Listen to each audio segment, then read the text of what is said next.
यौन शोषण के आरोपों में घिरे शंकराचार्य स्वामी अविमुक्तेश्वरानंद सरस्वती पर एफआईआर दर्ज करने का आदेश हुआ है। अब इस पर शंकराचार्य की प्रतिक्रिया सामने आई है। उन्होंने कहा है कि कोर्ट का फैसला उचित है। जब मुकदमा दर्ज होगा तभी जांच की प्रक्रिया पूरी होगी। जिस व्यक्ति ने आरोप लगाया है, फर्जी मुकदमा जो दायर किया गया है, उसकी सच्चाई सामने आएगी। हम यही कहना चाहते हैं कि न्यायालय त्वरित गति से काम करे और जल्द से जल्द इस पर कार्रवाई करे।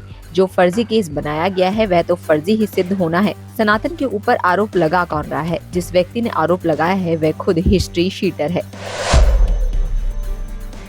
पीएम नरेंद्र मोदी कल मेरठ के शताब्दी नगर स्टेशन से नमो भारत रैपिड रेल के विस्तार का उद्घाटन करेंगे। संभावना ये है कि पीएम नरेंद्र मोदी खुद शताब्दी नगर स्टेशन से रैपिड रेल में सफर भी करे। फ्लैग ऑफ कार्यक्रम दोपहर 12:30 बजे तय है। इसके बाद पीएम नरेंद्र मोदी मेरठ में जनसभा को संबोधित करेंगे। नई दिल्ली में आयोजित इंडिया एआई इम्पैक्ट समिट के दौरान हुए यूथ कांग्रेस के शर्टलेस विरोध ने राष्ट्रीय राजनीति में नया विवाद खड़ा कर दिया है। कार्यक्रम के भीतर हुए प्रदर्शन के एक दिन बाद बीजेपी ने देश भर में विरोध मार्च निकालकर कांग्रेस और उसके वरिष्ठ नेता राहुल गांधी को निशाने पर लिया।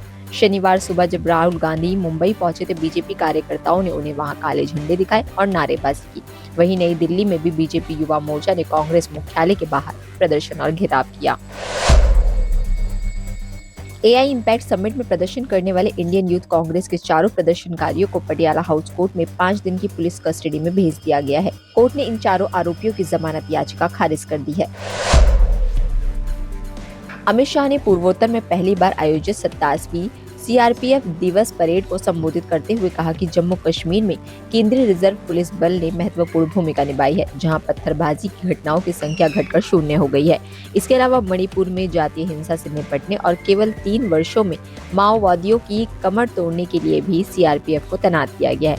उन्होंने आगे कहा कि मैं सीआरपीएफ पर भरोसा कर सकता हूं और विश्वास से कह सकता हूं कि हम इसी साल 31 मार्च तक देश से नक्सल समस्या का सफाया कर देंगे।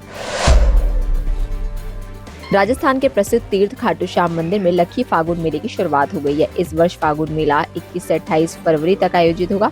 आयोजन से जुड़े अधिकारियों के अनुसार मेले में लगभग 28 से 35 लाख श्रद्धालुओं के पहुंचने का अनुमान है। सुरक्षा व्यवस्था के तमाम इंतजाम किए गए हैं।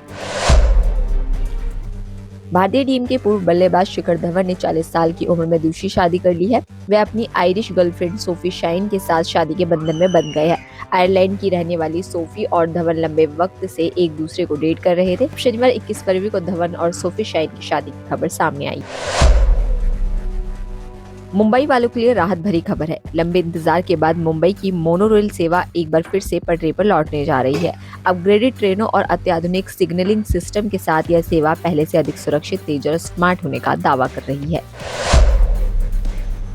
मध्य प्रदेश विधानसभा का सत्र जारी है, लेकिन इसी बीच कांग्रेस विधायक और विधानसभा के उप नेता प्रतिपक्ष रहे हेमंत कटारे ने अपने पद से इस्तीफा दे दिया है। उनके इस कदम के बाद सियासी हलकों में चर्चाओं का दौर तेज हो गया है। कटारे ने अपना इस्तीफा कांग्रेस के राष्ट्रीय अध्यक्ष मल्लिकार्जुन खड़गे, मध्य प्रदेश कांग्रेस कमेटी के अध्यक्ष जीतू पटवारी और नेता प्रतिपक्ष उमंग सिंगूर को सौंपा है। बांग्लादेश में प्रधानमंत्री तारिक रहमान के नेतृत्व में स्थायी सरकार बनने के बाद दोनों देशों के बीच भरोसे की बहाली की प्रक्रिया तेज हो गई है। इसी कड़ी में ढाका के रास्ते अगरतला और कोलकाता को जोड़ने वाली लंबे समय से बंद पड़ी मैत्री बस सर्विस 24 फरवरी से फिर से शुरू होने जा रही है। इसी तरह देश दुनिया की और तमाम जानकारी के लिए बने रहिए द फ्रीडम न्यूज के साथ।